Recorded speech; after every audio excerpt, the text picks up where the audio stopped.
आपको अपने पिता के बारे में जानना है, क्योंकि बहुत कंफ्यूजन है विश्वासियों में कि आप परमेश्वर को, यीशु मसीह को और पवित्र आत्मा को एक समान सभी जैसे और भी जैसे मानते हैं वैसे मानते हैं। आपकी विचारधारा परमेश्वर के प्रति बराबर है जैसे सब लोगों में। आपकी सोच जो है वो और भी दूसरी चीजों में परमेश्वर के प्रति बराबर है।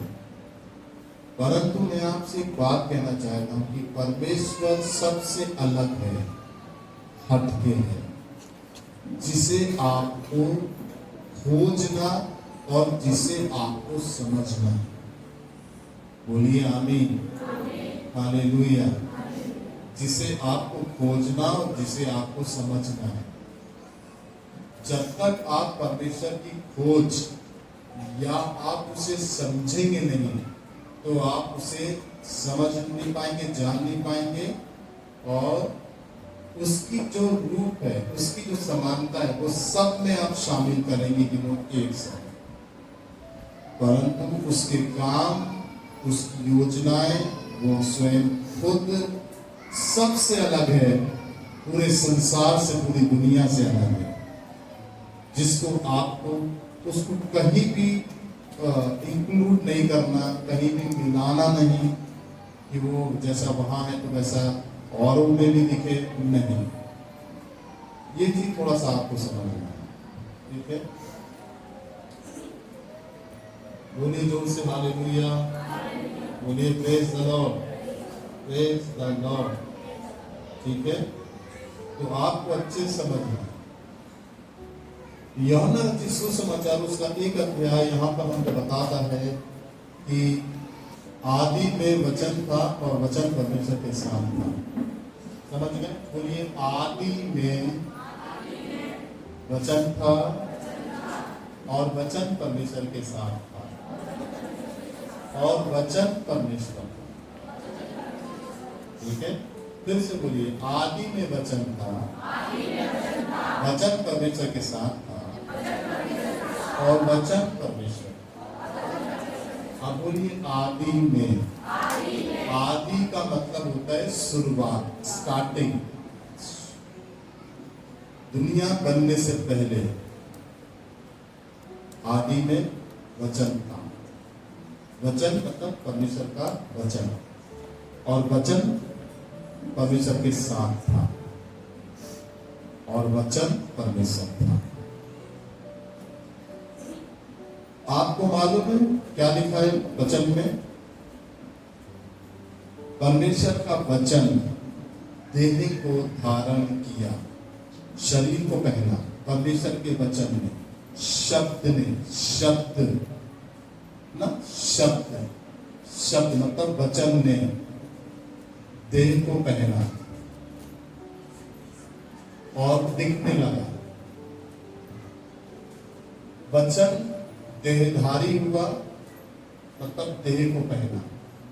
तो ये जो आदि में वचन था, वचन परमेश्वर के साथ है। ये कौन है? यीशु मसीह। कौन है? यीशु मसीह। यीशु मसीह कौन है? परमेश्वर का वचन। वचन कौन है? परमेश्वर यीशु मसीह। वचन कौन है? परमेश्वर यीशु मसीह, ठीक। इसी वचन ने क्या किया? देह को धारण किया। किसको धारण किया? देह को, शरीर को, ठीक। अब आप सुनो, जिस परमेश्वर पर आप विश्वास करते हैं वो परमेश्वर ने आकाश और पृथ्वी को बनाया है, जिसकी उपस्थिति में आज यहाँ पर आप बैठे हैं। उसने आसमान और धरती को बनाया। यीशु मसीह ने एक बात कही, जब शास्त्री फरीसी सदूकी उस पर विश्वास नहीं करते थे तो यीशु मसीह ने क्या कहा? तुम मुझ पर विश्वास नहीं करते हो मत करो, परंतु मेरे कामों के द्वारा मुझ पर विश्वास करो कि मैं पिता में हूं। अगर आप परमेश्वर को सब जगह देखते हैं एक समान, और भी जगह जहां आपको परमेश्वर को, यीशु मसीह को एक समान नहीं देखना है, वो अलग है। तो आप अगर उसे नहीं पहचान पा रहे और सब में मिला दे रहे हैं आप उसको, तो फिर उनके कामों को देखो आप, जिस पर आप परमेश्वर का मिलान कर रहे हैं, जिसमें आप परमेश्वर को मिला रहे हैं, या जिसमें आप परमेश्वर को ढूंढ रहे हैं, उनके नहीं समझ में आ रहा है आपको, तो उसके कामों को देखो आप। वो कहता है कि तुम्हें नहीं समझ में आ रहा है, तुम मुझे विश्वास नहीं कर पा रहे हो, मुझे समझ नहीं पा रहे हो तुम, तो वो कहता है कि ठीक है, तुम मुझे मत समझो, पर तुम मेरे कामों के द्वारा मुझे समझो, मुझ पर विश्वास करो।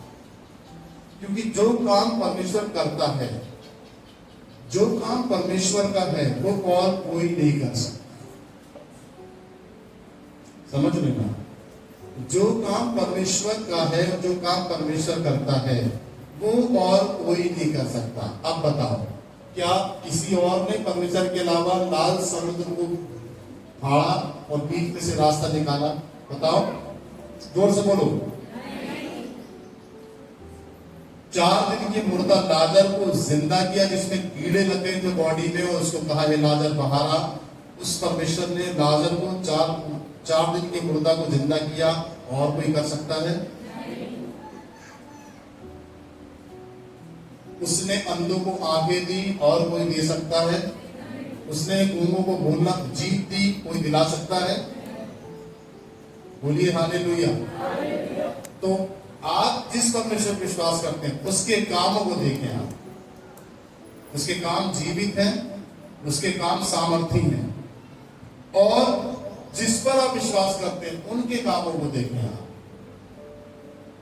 उनके काम 1% नहीं है ऐसे जैसे परमेश्वर के काम है। इसलिए आप परमेश्वर को और चीजों में नहीं मिला सकते। आप परमेश्वर को एक दृष्टि से नहीं देख सकते जैसे आप सबको देख रहे हैं, क्योंकि पौलुस ने वचन में क्या कहा है? सिद्ध करने वाले यीशु की ओर ताकते रहो। ताकने का मतलब है घूरना। ताकने का मतलब घूरना, ताकने का मतलब एक टक से देखना। अगर पौलुस ये कहता कि सिद्ध करने वाले यीशु की ओर तुम देखते रहो, तो फिर जैसे तुम सबको देख रहे हो, ऐसे ही यीशु को भी देखो, और जैसे तुम यीशु मसीह को देख रहे हो, वैसे तुम सबको भी देखो। समझ लेना, पौलुस इस बात को नहीं कहता। पौलुस बोलता है सिद्ध करने वाले यीशु की ओर ताकते रहो, एक टक से देखो उसको देखना नहीं, उसको ताकना है। ताकने से वो समझ में आता है, देखने से समझ में नहीं आएगा, क्योंकि बहुत सारी चीजें दिख रही हैं आंखों में, एक समान दिख रही है। परंतु जब आप एक बिंदु को देखते हैं, एक चीज को देखते हैं, तो आपको समझ में आ रहा है कि आप क्या देख रहे हैं, और वो जिसको आप देख रहे हैं वो चीज प्रकट भी करेगी जिसे आप देख रहे हैं। इसलिए पौलुस कहता है कि तुम सिद्ध करने वाले यीशु की ओर ताकते रहो। सिद्ध करना, आपको सिद्ध करना, आपको निकालना, आपको बचाना, आपको मौका देना, आपको पास करना, आपको दृढ़ करना, आपको स्थिर करना, पाप के ऊपर आपको विजय देना, अपराधों के ऊपर आपको विजय देना, पाप छुड़ाना आपके जीवन से, गंदगी को आपके जीवन से साफ करना, निकालना, अधर्म को छुड़ाना आपसे, आपकी आदतों को बदलना, आपकी सोच को बदलना, आपके देखने के नजरिए को बदलना, आपके दिमाग को चेंज करना, आपके भावनाओं को बदलना, आपके विवेक को बदलना, ये वो करता है जिसका नाम यीशु मसीह है। तभी उसका नाम है सिद्ध करने वाले। बोलिए सिद्ध करने वाले, बोलिए हालेलुया, बोलिए प्रेज द लॉर्ड। ठीक है, तो वो वचन है, और वो वचन यीशु मसीह है। तीसरी आयत पे देखें, सब कुछ उसी के द्वारा उत्पन्न हुआ, जिस पर आप विश्वास करते हैं, सब कुछ उसी के द्वारा उत्पन्न हुआ है। और एक समान, जिसको आप समझ रहे हैं कि परमेश्वर एक समान है, सारी चीजें एक समान है, तो वो जिस पर परमेश्वर को छोड़कर और भी चीजों को आप एक समान समझ रहे हैं, वो चीजों के द्वारा कोई भी चीज उत्पन्न नहीं हुई। बताओ 18 साल से परेशान, कहां कहां भटकी होगी, भटकी होगी कि नहीं, कहां कहां गई होगी। आज परमेश्वर ने मन फेरा और यहां पर लाया और यहां पर 18 साल का राज खुला और आज उसको छुटकारा मिलेगा।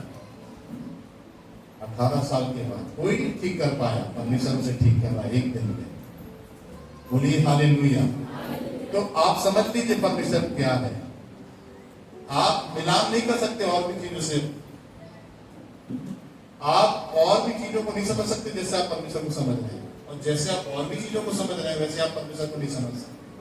परमेश्वर आपके दिलो दिमाग और जहन में अलग पिक्चर है और आपको उसकी अलग पिक्चर लानी है जब आप उसके वचन को सीखेंगे, समझेंगे। यहीं पर बहुत सारी गड़बड़ियां होती हैं जिससे हम परमेश्वर को नहीं समझ पाते, नहीं जान पाते, क्योंकि सबसे बड़ी कमी है उसके ज्ञान की, और वो ज्ञान कलीसिया के लोगों के अंदर नहीं है।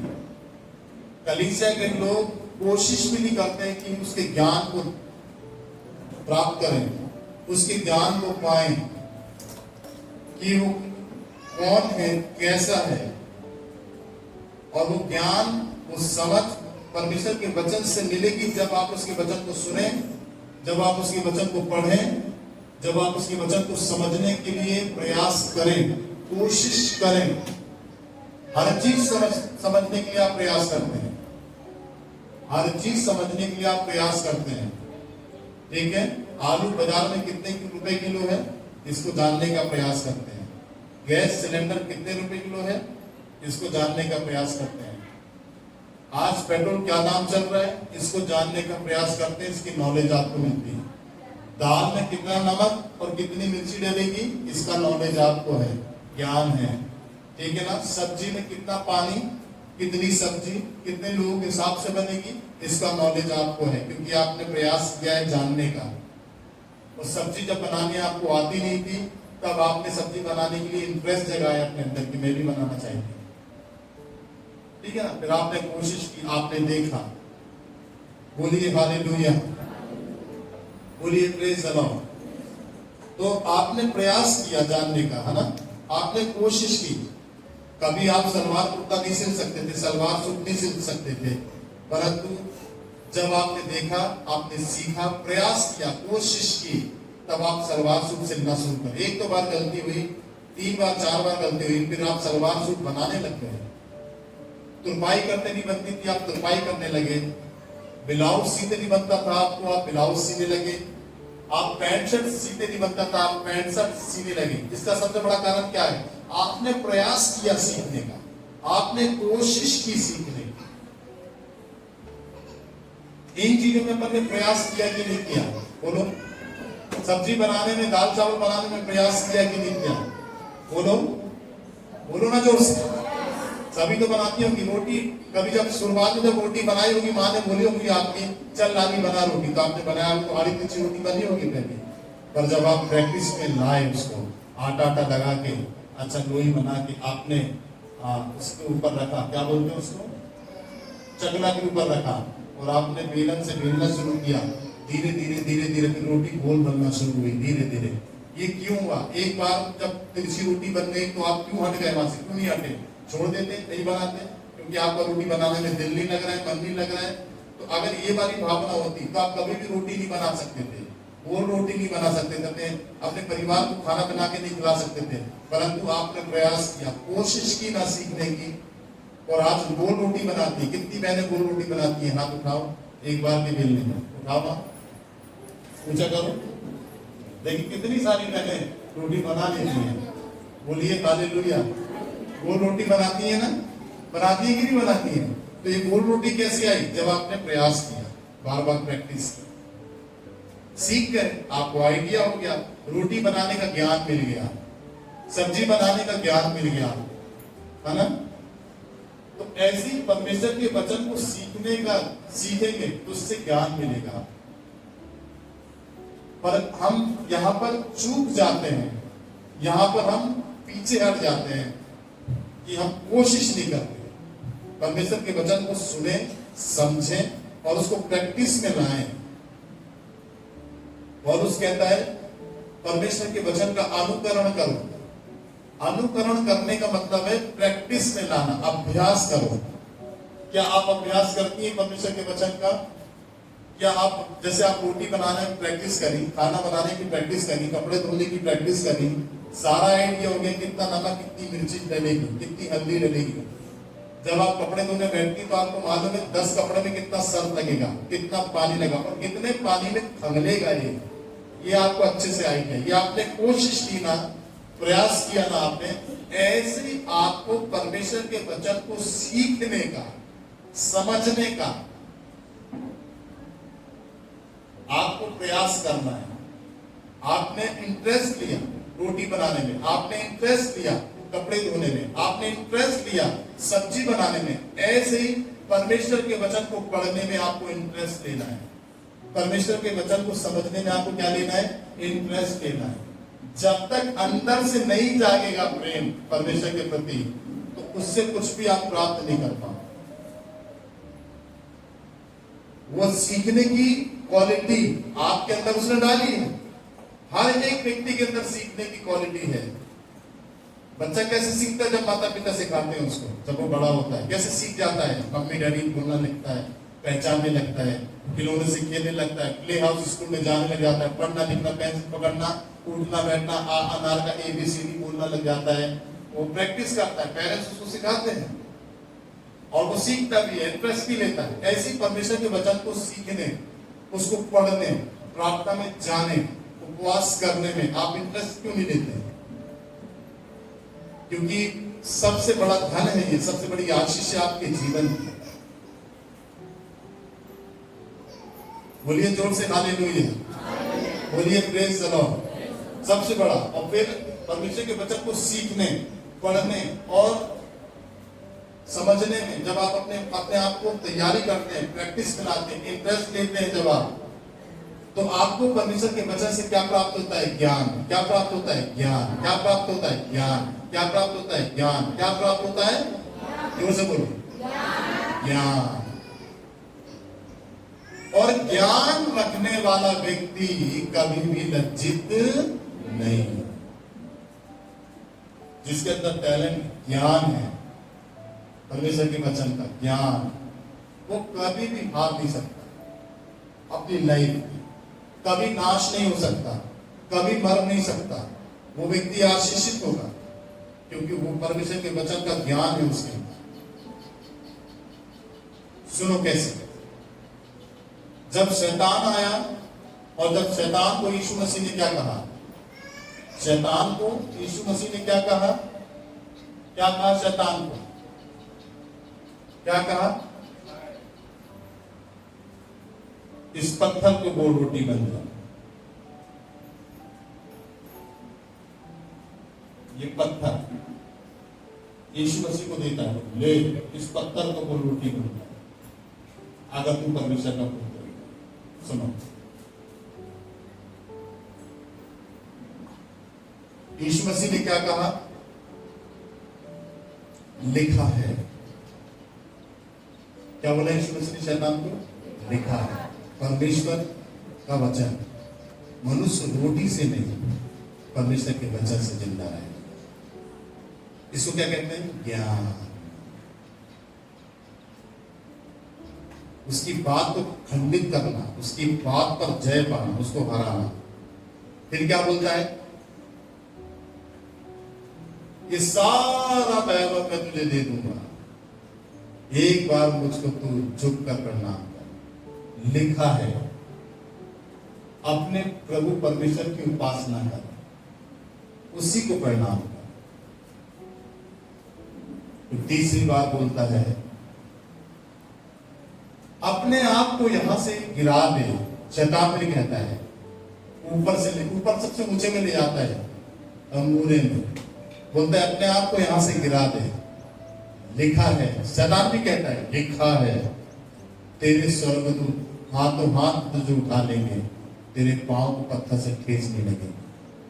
जब तू अपने आप को यहां से गिराएगा, तुझे लगेगा नहीं, तेरे स्वर्गदूत बचा लेंगे। लिखा है ना? तो यीशु मसीह क्या कहता है? लिखा है, तू अपने प्रभु परमेश्वर की परीक्षा ना कर। जब आपके माइंड में शैतान कोई नकारात्मक चीजें डालता है तब आप क्या बोलते हैं? आपको मालूम है? कुछ नहीं। जब आपके माइंड में शैतान कोई नकारात्मक बात डालता है, हाँ, वैसे ही रहेगी। कुछ नहीं कर पाया तू, तेरा आदमी तू, ऐसी रहेगी तू। शैतान डालता है तेरे बच्चे फेलियर हैं, तेरे बच्चे भी ऐसे ही रहेंगे। हाँ, अब भविष्य मुझे समझ में नहीं आता है कि कैसा होगा मेरा भविष्य खराब हो गया, मेरे परिवार का भविष्य खराब हो गया। हाँ, सही कह रही है तू, तेरे पूरे परिवार का भविष्य खराब हो गया। तो तुम आप सोचो कि हाँ, सही बात है, तू ऐसी है, तेरा पति ऐसा, तू ऐसे, तेरे बच्चे ऐसे। जवान लड़कों को, जवान लड़कियों को नकारात्मक माइंड में बातों को डालता है, ऐसा कर, ये चीज बहुत अच्छी है, मत जाने दे। जीवन की खुशी सबसे बड़ी है। क्यों उम्र गवा रही है अपनी? क्यों? एक बार मजा लेने में क्या दिक्कत है? हाँ, कोई दिक्कत नहीं है, मैं ले सकती हूँ। आदमी को भी ऐसे, लड़कों को भी ऐसे, धंधे कर जा, कोई बात नहीं, तेरा पैसा तो पड़ जाएगा, बार बार कर्जदार तेरे घर में तो नहीं आएंगे, ले लेकर जा और ले लेकर जा, अरे कोई टेंशन नहीं है। हाँ, सही बात है, ये बार बार लोग आ रहे हैं, ये नहीं आएंगे, और हम उसकी बात सुनते हैं और उसको जवाब नहीं देते हैं, उसकी बात सुन लेते हैं। इसकी शैतान की बात को क्या करते हैं? हम सुन लेते हैं और उसको जवाब नहीं देते, चुप हो जाते हैं। जब हम चुप हो जाते हैं ना, जब उसकी बात को सुन के जब हम चुप हो जाते हैं ना, तो उसकी बात हमारे अंदर आ जाती है, और जब उसकी बात हमारे अंदर आ जाती है ना, तो हमारे अंदर फिर निराशा, जिसको कहते हैं डिप्रेशन। आदमी डिप्रेशन का शिकार हो जाता है क्योंकि हमने उसको जवाब नहीं दिया। जो हमसे बार बार बोल रहा है उसको जवाब देना है। जब आपको कहे तेरा जीवन, तेरे बच्चों का, तेरे परिवार का जीवन तो बेकार हो गया, तो उसका जवाब बोले सुन, वचन में लिखा है प्रभु को मेरा ध्यान है। हालेलुया। जब वो नकारात्मक बात आपके मन में डाले, तब आप बोलो सुन, यीशु मसीह को मेरा ध्यान है।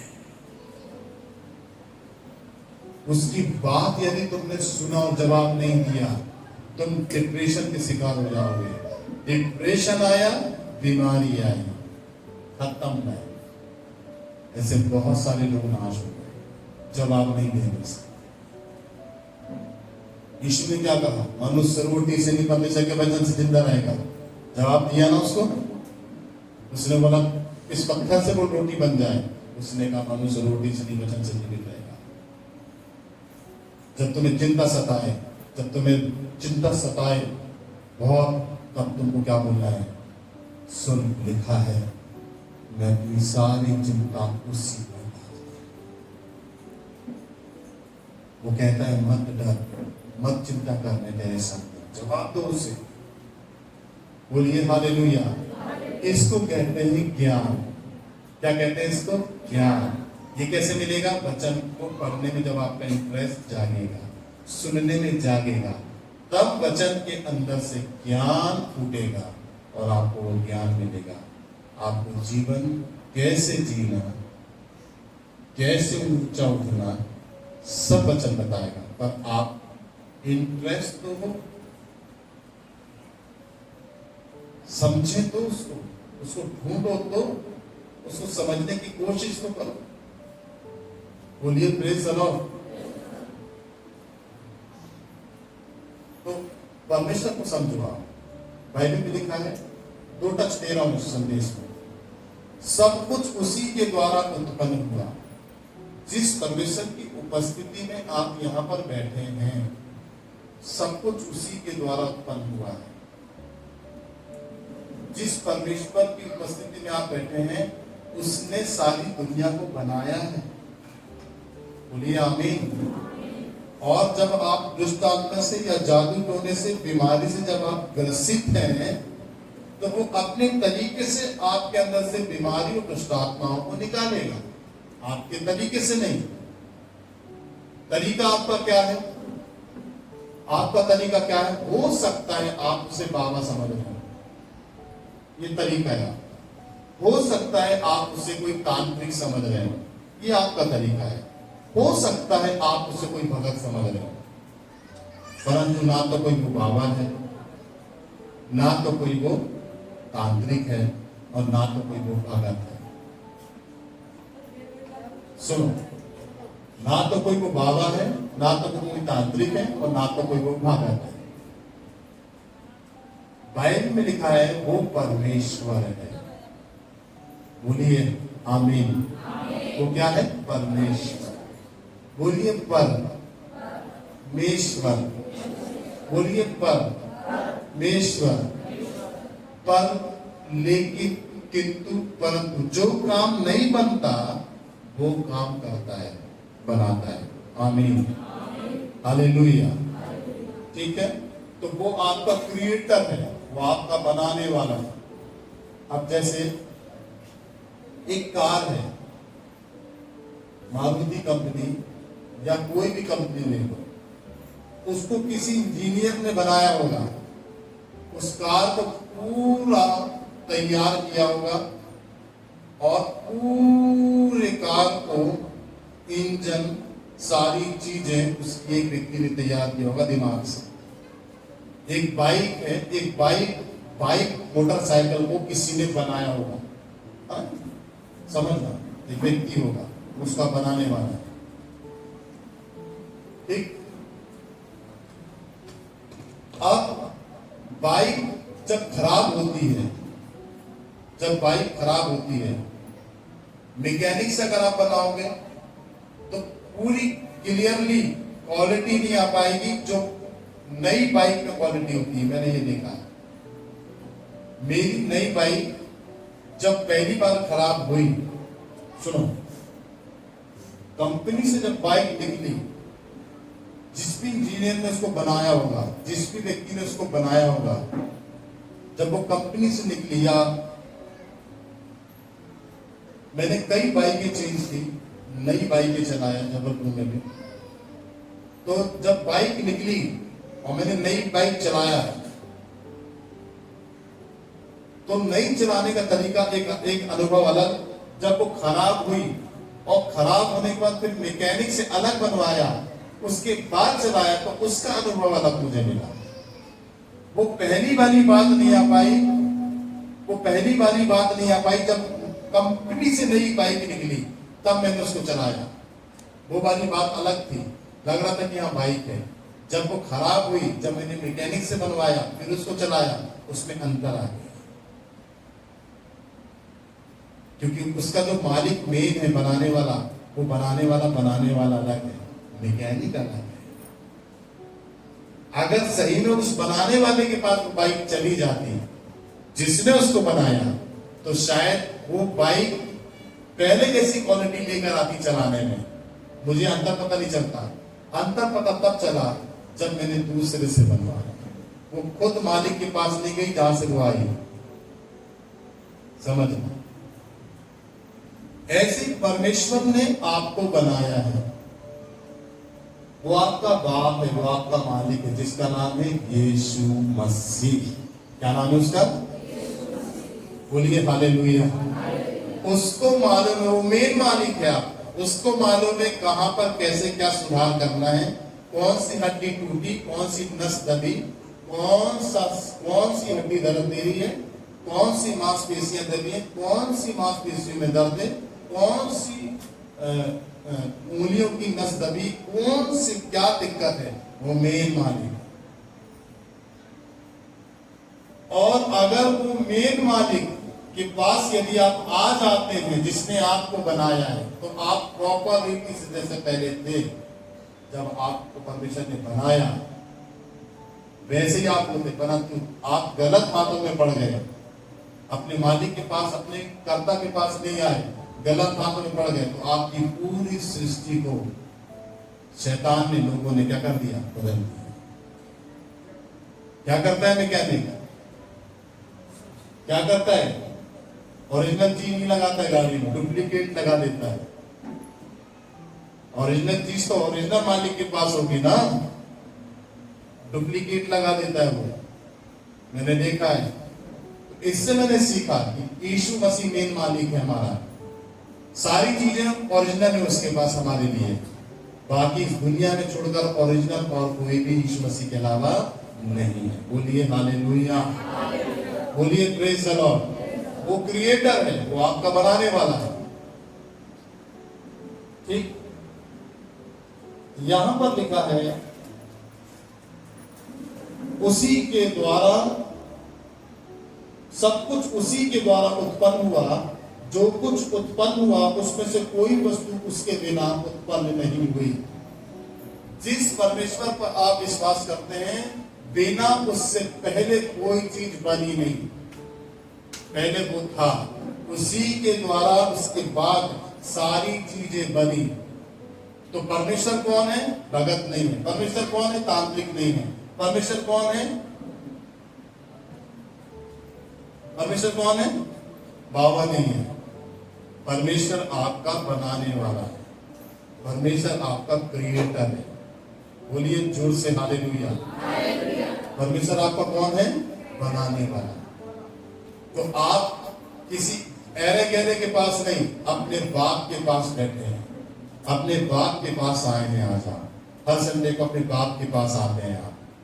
बोलिए आमीन। समझ गए कि नहीं? इसलिए हर जगह नहीं मिलेगा वो, और हर जगह उसके जैसे काम भी नहीं मिलेंगे आपको। उसका काम बिल्कुल अलग है, उसका काम बिल्कुल अलग है। बोलिए आमीन।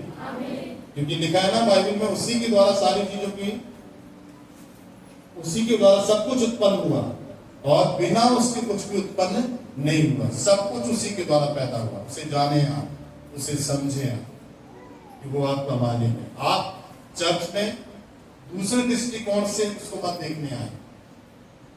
और जगह जैसे आप कहीं जाते थे, कहीं भी विजिट आप करते थे अपने आप के लिए, अपने ठीक कराने के लिए, अपने आप को सही कराने के लिए, यहाँ पर उसी मानसिकता से नहीं आना है आपको। यहाँ पर तो आपका पिता मिल रहा है आपसे, जिसने आपको पैदा किया, जिसने आपको आपकी माँ के गर्भ में डाला, वो पिता से मुलाकात हो गई है, उसने आपको बुलाकर यहाँ पर लेकर आया। बोलिए हालेलुया, बोलिए प्रेज द लॉर्ड। अब जैसे मैंने बताया, अंतिम बात बता के समाप्त करूंगा। अब जैसे मैंने बताया आपको कि वचन देहधारी हुआ, वचन ने, परमेश्वर वचन है और वचन ने देह को धारण किया। परमेश्वर वचन है और वचन ने देह को धारण किया। यीशु मसीह ने देह को पहना। यीशु मसीह शब्द है। शब्द की ताकत देखोगे आप? देखो मेरी तरफ, शब्द की ताकत को देखोगे आप? देखना चाहते हो? दिखाओ, देखिए। लाइन खड़े हो, हाँ खड़े हो, इधर थोड़ा सा आगे आओ, हाँ अब पीछे जाओ, हाँ फिर और पीछे जाओ, फिर से अपनी कुर्सी बैठ जाओ, अब फिर से खड़े हो, आप पब्लिक की तरफ जाओ, तुम करो, हाँ देखो इनको, हाँ फिर से बैठो। वचन की सामर्थ देखिए आपने। दीदी का वजन कितने किलो का होगा? कितना वजन होगा आपका? 71 ना? अगर ये बेहोश हो जाए, इनको उठाने में कितने आदमी लगेंगे? 4 आदमी लगेंगे उठाने में? 4 आदमी लगेंगे नहीं? वो लगेंगे उठाने में? बोलो ना जोर से, लगेंगे ना? परंतु मैं इनको बिना आदमी को उठवा रहा हूं। देखो, उठो मैं, उठो खड़ो, अब बैठ जाओ। देखो, उठा भी दिया और बैठा भी दिया, और कोई छुआ भी नहीं उनको। इसको कहते हैं वर्ड, शब्द। शब्द की सामर्थ्य। 71 किलो के वजन को उठा दिया और बैठा भी दिया, चला भी दिया, पीछे मोड़ भी दिया, दिखा भी दिया, आपको बैठा दिया। ये है शब्द, ये परमेश्वर। बोलिए हालेलुया, बोलिए प्रेज द लॉर्ड, बोलिए प्रेज द लॉर्ड। अब मैं बोलूं कि मेरे लिए एक गिलास पानी लेकर आओ वहां से, तो वहां से कोई जाएगा, एक गिलास पानी चल के मेरे पास अपने आप आ जाएगा, मुझे कुछ नहीं करना, मैं यही करूँ, पानी चल के मेरे पास आएगा। बात व्यक्ति की नहीं है, बात शब्द की है। शब्द कितना प्रभाव डालता है, शब्द कितना क्रियाशील है। देखिए, पानी निकल के वाटर कूलर से मेरे पास आ गया, यह है परमेश्वर के साथ, यह है परमेश्वर का वचन। बोलिए जोर से हालेलुया। इसीलिए यह परमेश्वर, ये क्या है? परमेश्वर। बोलिए आमीन, बोलिए आमीन।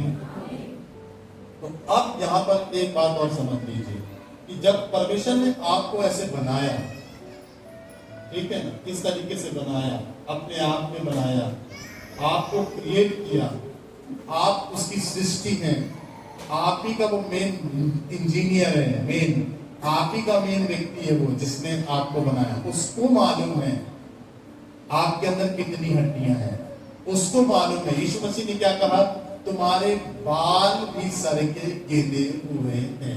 आपको मालूम है कितने बाल हैं आपके सर में? मालूम है?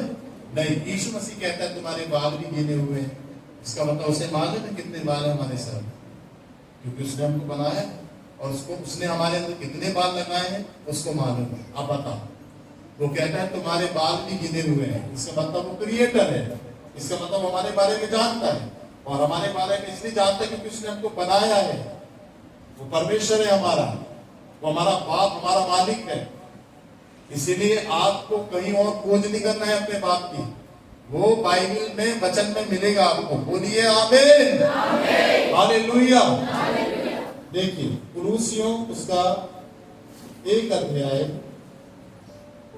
यहां पर लिखा है, वह तो आदृश्य, 1 अध्याय 15 आयत को देखिए, वह तो आदृश्य परमेश्वर का प्रतिरूप और सारी सृष्टि में पहलौठा है। क्या लिखा है? चलिए मेरे पीछे बोलिए, वह तो आदृश्य परमेश्वर का, एक साथ, वह तो आदृश्य परमेश्वर का प्रतिरूप और सारी सृष्टि में पहलौठा है। क्या बोलेगी बाइबल? वो अदृश्य परमेश्वर का, जो जिसने आपको बनाया, उसका प्रतिरूप है। कौन? यीशु मसीह। उस अदृश्य परमात्मा का प्रतिरूप है यीशु मसीह। ठीक? बोलिए हालेलुया।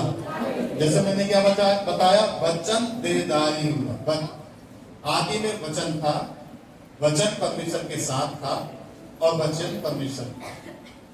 आदि में क्या है? बोलो दोस्त। आदि में वचन था, वचन किसके साथ था? और वचन कौन है? परमेश्वर। यही वचन जो परमेश्वर है यीशु मसीह है। यही वचन जो परमेश्वर है यीशु मसीह है। सामर्थ देखा आपने उसको? 71 साल की बहन को उठा के खड़ा कर दिया। सामर्थ देख रहे ना?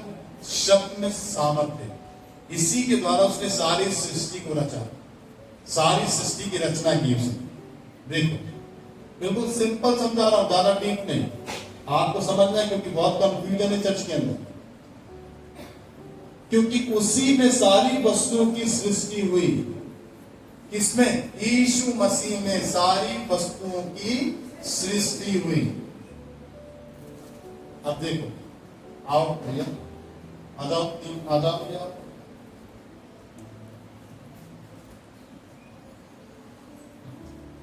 कोई भी 2 लोग आ जाओ, कोई भी 2 लोग आ जाओ, कोई भी 2 लोग आ जाओ। आप भी आ जाओ। देखो अच्छे समझो उसको।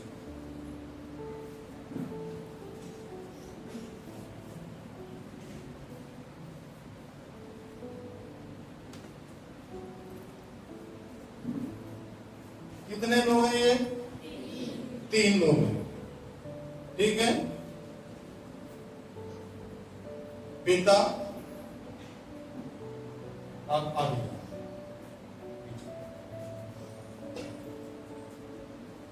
देखो, पिता, पुत्र और पवित्र आत्मा, ये तीनों, ठीक, ये तीन नाम अलग अलग है परंतु तीनों एक हैं। क्या है नाम? पर तीनों कैसे हैं? अब जैसे मुझे देखो, मेरी क्या है ये शरीर, एक शरीर के अंदर क्या है? आत्मा, कितने हो गए? और शरीर के अंदर क्या है? प्राण, दिमाग, कितने हो गए? तीन। इसका नाम क्या है? जोर से बोलो। शरीर के अंदर रहने वाली का नाम क्या है? और इसका नाम क्या है? प्राण, मन, है ना। तीनों के नाम अलग अलग है ना, परंतु तीनों कैसे हैं? एक। ऐसे ही आपका बनाने वाला, ऐसे आप भी बने। जैसे मेरा शरीर, मेरे अंदर शरीर के अंदर आत्मा और मेरा प्राण, तीनों नाम अलग अलग है, काम भी अलग अलग है। देखो, पर है एक, तो इनके नाम अलग अलग हैं, काम भी अलग अलग है, परंतु तीनों एक। शरीर करता है, आत्मा बोलता है, दिमाग सोचता है। ये शरीर में नहीं होगा सर, शरीर को चलाएगा नहीं, ठीक है ना। आत्मा बोलेगा, शरीर बोलेगा नहीं। आत्मा निकलने के बाद शरीर क्या हो जाता है? जब आत्मा रहेगी तो शरीर क्या करता है? बोलता है। सुनो ध्यान से, तीनों एक है, तीनों एक। उसी के द्वारा सारी वस्तु की सृष्टि हुई, चाहे स्वर्ग की हो चाहे वो पृथ्वी की हो, उसी के द्वारा। ये त्रिएक। आप कितने भागों में बने हैं? तीन भागों में। कितने भागों में बने हैं आप? मालूम है आपको? नहीं मालूम? आपका शरीर, शरीर के अंदर क्या है आपके? हाँ, और ये क्या है? प्राण। कितने भाग हो गए आपके? आपके कितने भाग हो गए?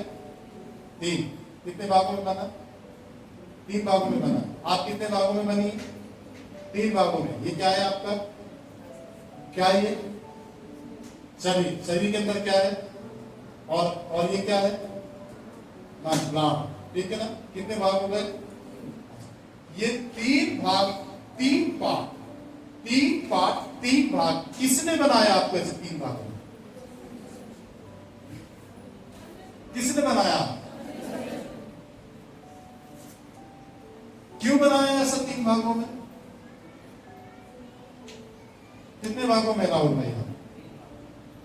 ये क्या है आपका? पढ़ो, ये क्या है आपका? ये शरीर है। ये क्या है? ये शरीर है। और शरीर के अंदर क्या है? आत्मा। और ये क्या है? ये मन।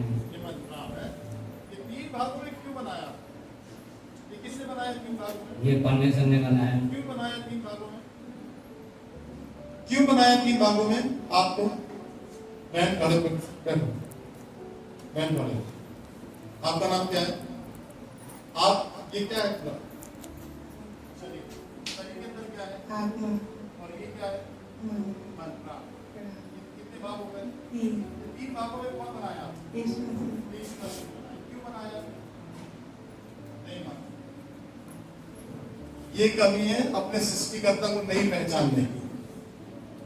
अपने सृष्टिकर्ता को शायद उत्तर मिल जाए, शायद उत्तर मिल जाए। ये क्या है पूरा? शरीर। और इसके अंदर क्या है? आत्मा। और ये क्या है? प्राण। हाँ, ये कितने हो गए? तीन। ये किसने बनाया आपको तीन भागों में? परमेश्वर। क्यों बनाया? इसलिए शरीर, आत्मा के बगैर है ना, शरीर है ना मरा हुआ है, और मन जो भी हमारे प्राण है वो भी है ना, तो उससे भी हमारे शरीर में कुछ नहीं हो सकता। इसलिए पिता, पुत्र, पवित्र आत्मा तीनों एक है। इसीलिए उन्होंने हमारी तीनों चीजों से सृष्टि, हमारी रचना की।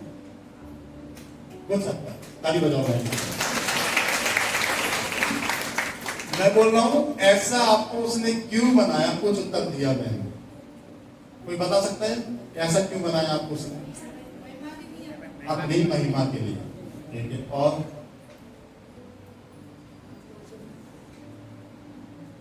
क्यों बनाया ऐसे? 3 भागों में क्यों बनाया आपको? एक भाग नहीं बना सकता था वो, उसके लिए क्या काम कठिन है? 2 भाग नहीं बना सकता था, क्या कठिन है उसका? कौन बोलना चाह रहा है? नहीं बोल सकता आप तो यीशु मसीह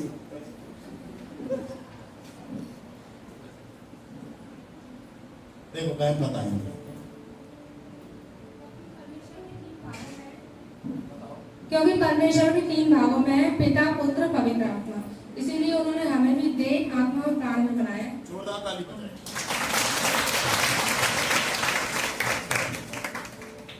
क्यों 3 भागों में बनाया? क्योंकि वो भी 3 भागों में है और उसने भी आपको 3 भागों में बनाया। देह, आत्मा, प्राण, पिता, पुत्र, पवित्र आत्मा। जैसा क्या बोला उसने? आओ हम मनुष्य को अपने स्वरूप और अपनी समानता में बनाए। अब जैसे शरीर हट जाए और आत्मा और मन रहे तो चल पाएंगे? ये नहीं चल पाएंगे। तीनों के काम अलग अलग है पर हैं तीनों एक ही। आत्मा का काम अलग, शरीर का काम अलग, प्राण का काम अलग, तीनों के काम परंतु तीनों कैसे हैं? एक है। ऐसी पिता, पुत्र, पवित्र आत्मा तीनों अलग अलग है परंतु उनके तीनों क्या है? एक है। उनके काम अलग अलग है। बोलिए हालेलुया, बोलिए प्रेज द लॉर्ड। समझ गए ना? ये संपूर्ण क्रिएशन है परमेश्वर की। और जब उसने आपको बनाया तो आप संपूर्ण क्रिएशन है परमेश्वर की। पूरी परिपूर्णता है परमेश्वर की आपके अंदर। क्या बोला उसने? आओ हम मनुष्य को अपने स्वरूप और अपनी समानता में बनाए। चलिए आओ।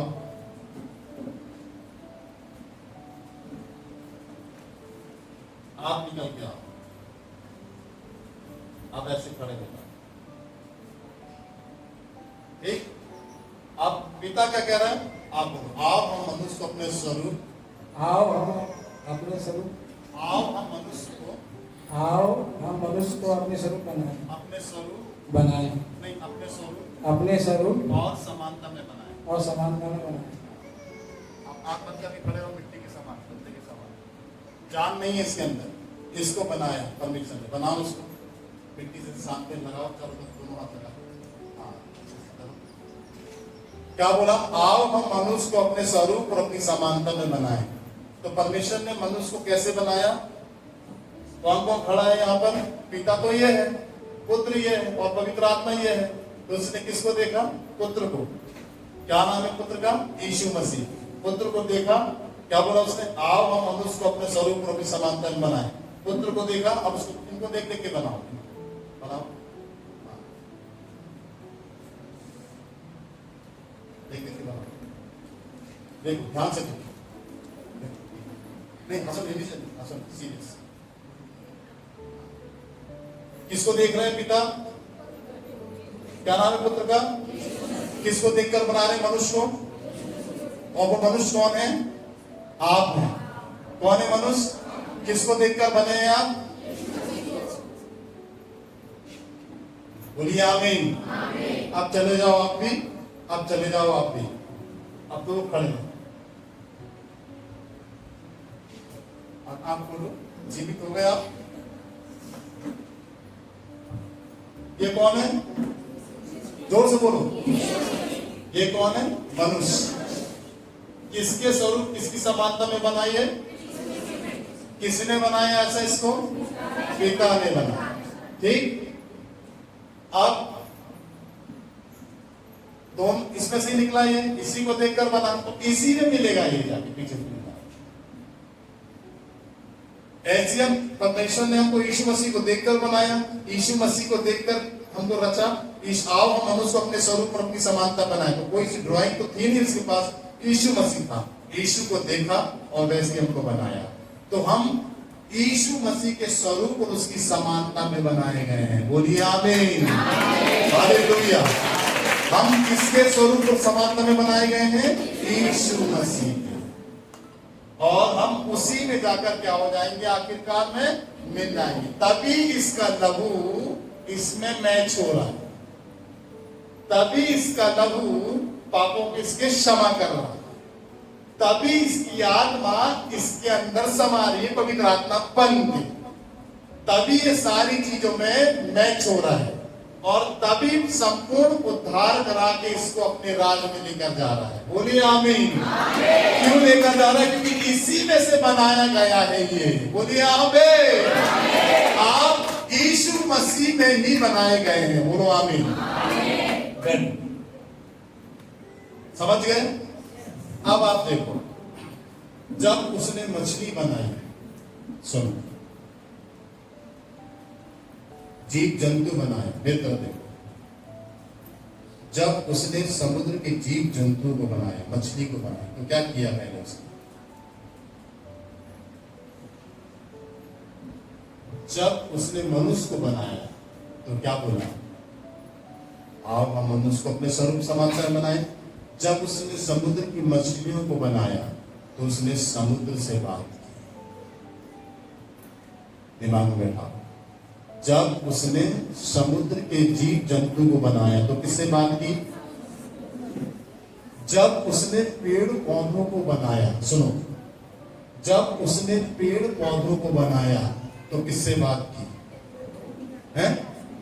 किससे बात की? जमीन से बात। किससे बात की? जमीन। जब उसने पेड़ पौधों को बनाया तो किससे बात की उसने? जमीन से। जब उसने मनुष्य को बनाया तो उसने किससे बात की? अपने आप से। समुद्र में जीव जंतु को बनाया तो समुद्र से बात की उसने। पेड़ पौधों को धरती पर उगाया तो उसने धरती से बातचीत की कि नहीं? जब उसने हमको बनाया तो उसने किससे बात की? उसने अपने आप से बात की। क्या कहा? आओ हम मनुष्य को अपने स्वरूप और अपनी समानता में बनाए। ठीक? मछली किससे कनेक्ट हो गई? समुद्र से। पेड़ किससे कनेक्ट हो गए? धरती से। मनुष्य किससे कनेक्ट हो गया? परमेश्वर से। अब सुनो, समुद्र में से, पानी में से मछली को निकाल ली जाए तो क्या होगी मछली? जमीन में से पेड़ को उखाड़ दिया जाए तो क्या होगा पेड़? और अगर हमारे जीवन से परमेश्वर चला जाए तो क्या हो जाएंगे हम? समझ गए कि नहीं समझ गए? नहीं समझे? कौन कौन समझा? हाथ उठाओ। जबरदस्ती नहीं उठाना। समुद्र से मछली निकल जाए पानी से तो क्या होगी मछली? धरती से पेड़ उखाड़ दिया जाए तो पेड़ क्या होंगे?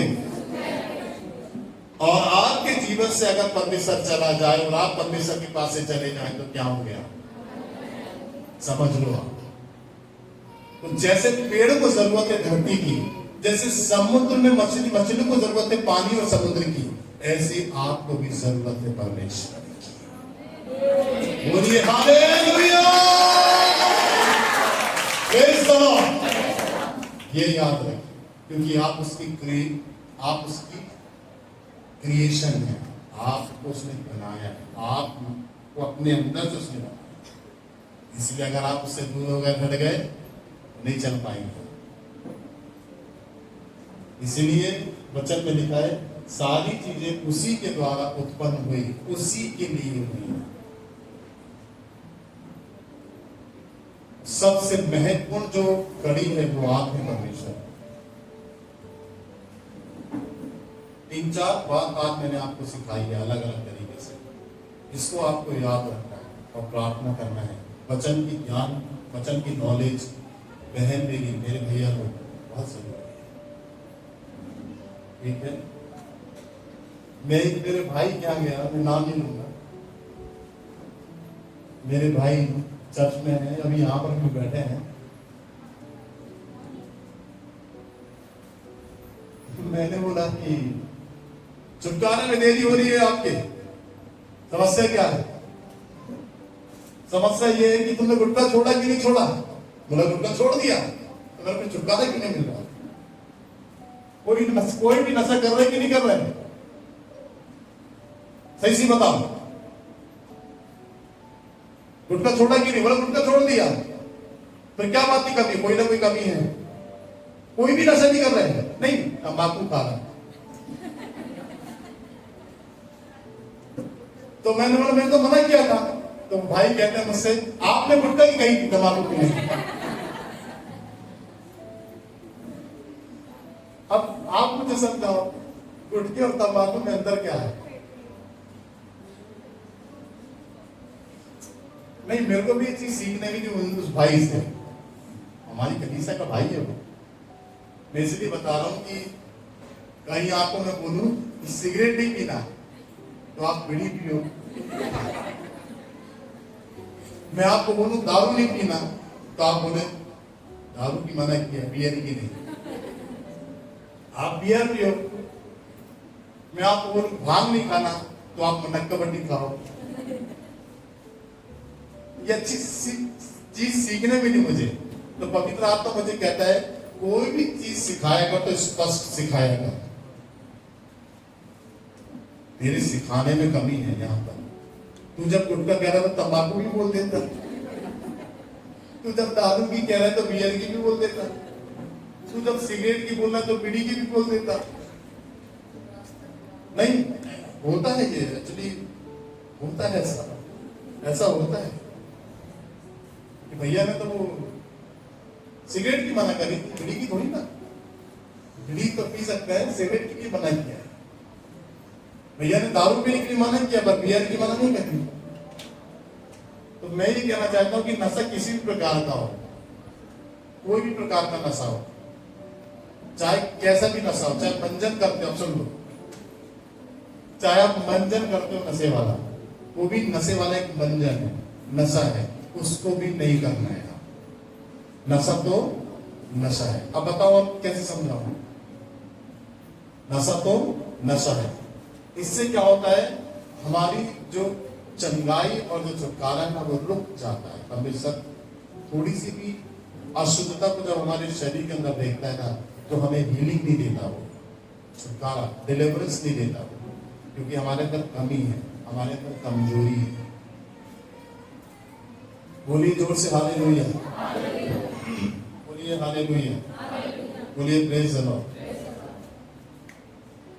तो कभी कभी गुस्सा भी इतना भयानक हो जाता है, सिंपली कह रहा हूं मैं, ये भी चीज सीखा मैंने आप लोगों से नहीं, या पिछले संडे या उसके पिछले संडे कोई बात क्या चल हुआ तो उसके लिए नहीं, परंतु बता रहा हूँ कि तो मेरे जीवन का अनुभव है, ये मैंने देखा है, मैंने अपने आप में भी नोट किया है।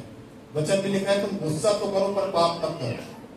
तो गुस्सा तो करना पड़ा, तो मेरा गुस्सा इतना बढ़ जाता है, या आपका गुस्सा इतना बढ़ जाता है, आप गुस्से ही कर रहे हैं, परंतु गुस्से के द्वारा बहुत सारी अनर्थ बातें मन के अंदर आ जाती हैं, जिससे हम पापी हो जाते हैं।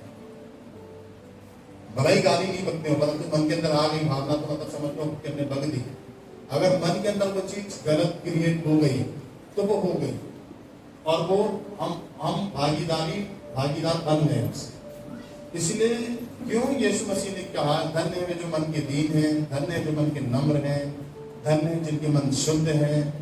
इसीलिए कहा कि आपको प्रॉपर तरीके से बहुत शांत रहना है, बहुत धीरज धरना, संयम रखना है।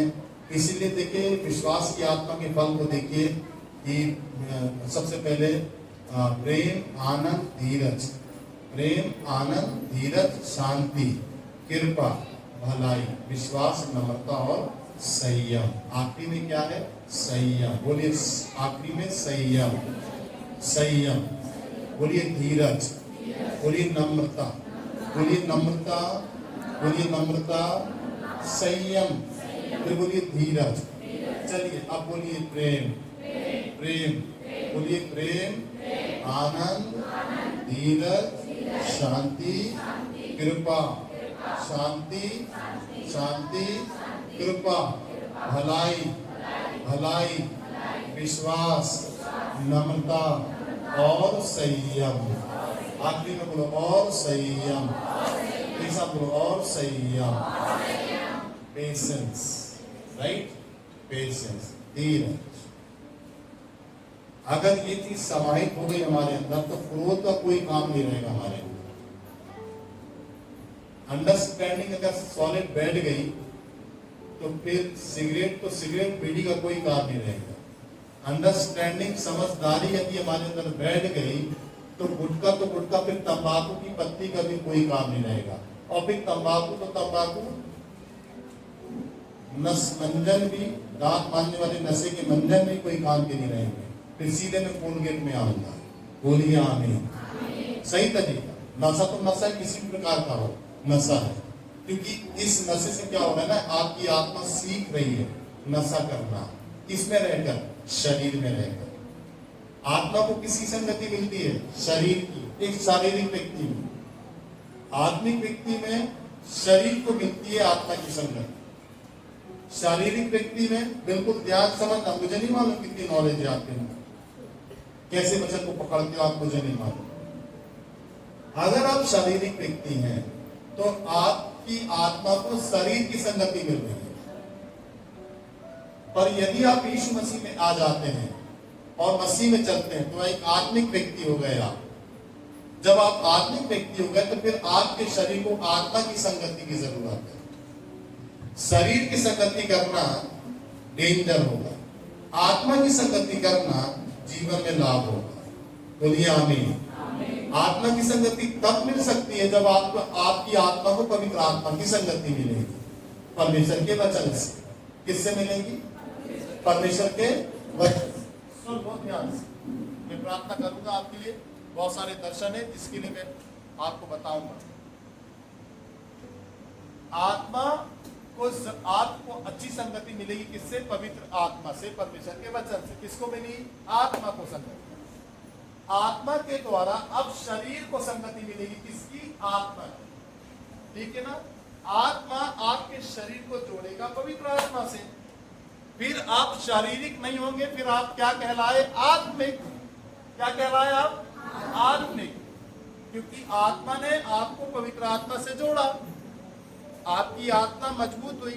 पर यदि आपके अंदर परमेश्वर का वचन नहीं है, आपके अंदर पवित्र आत्मा नहीं है, तो आपकी आत्मा शरीर की संगति कर रही है। और बाइबल में ऐसे लिखा है, शरीर के काम तो प्रकट है, अर्थात व्यभिचार, चोरी, झूठ, लुचपन, नशा, ये संगति है आप शरीर की। जब आप शरीर में रहकर ये सारे पाप करते हैं तो ये संगति बराबर आपकी आत्मा को मिलती है। तो आत्मा भी आपकी चोरी करेगी, व्यभिचार करेगी, वही सीखेगी आत्मा भी। समझ गए? ये संगति मिली आपकी आत्मा को, वो शरीर में रहकर सीखी। तो अब ये परमेश्वर के राज में नहीं जाएगी, क्योंकि परमेश्वर के लिए आत्मा तैयार नहीं है। आप परमेश्वर के राज में नहीं जा पाएंगे, क्योंकि आपकी आत्मा परमेश्वर के वचन में शरीर में रहकर आत्मा की संगति आपकी आत्मा ने नहीं करी, वचन की संगति आपकी आत्मा ने नहीं करी। हमेशा आपने अपने शरीर की सुनी, आत्मा की नहीं सुनी।